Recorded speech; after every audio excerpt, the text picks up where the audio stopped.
Well, whether you're running an annual campaign or a capital campaign or you're building an endowment, your board plays a really critical role in fundraising. I mean, as a member of a nonprofit board, there is an expectation to fundraise. And I think oftentimes board members kind of go, oh, I don't want to ask for money. I think the hardest thing, though, for board members is they don't always feel qualified to ask. They often feel like they don't know enough about the organization or that they don't know how to make a professional ask. And so, one of the things I think that we've tried to really emphasize with our board members is we just want them to open the door.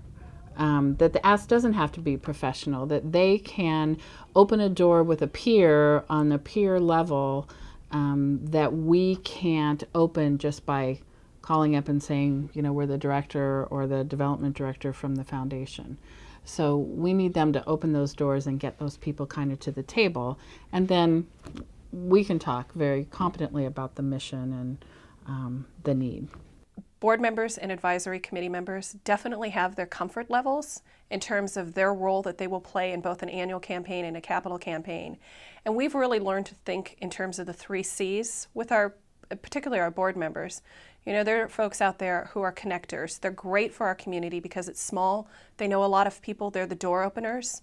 Then our second C are the communicators, the people that can really go out and passionately tell the story, not just about United Way, but the work that we've been doing in the community for well over 70 years and how and why we're doing a capital campaign and why this capital campaign is important to us and how that will help us continue to do our work.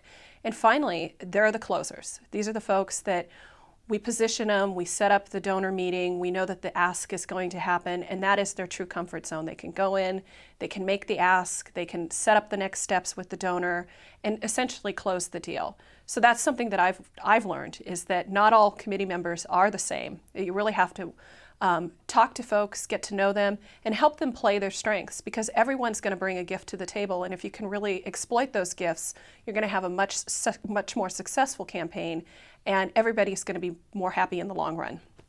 Something that I've really started to do more in this past year with our board that I think has been pretty successful is, giving them all the tools they need to be successful.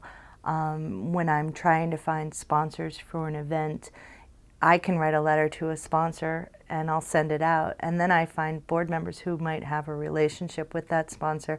And instead of just, sending them a quick email and saying, hey, would you contact this sponsor and just follow up on this invitation that I sent them, I give them a more complete package.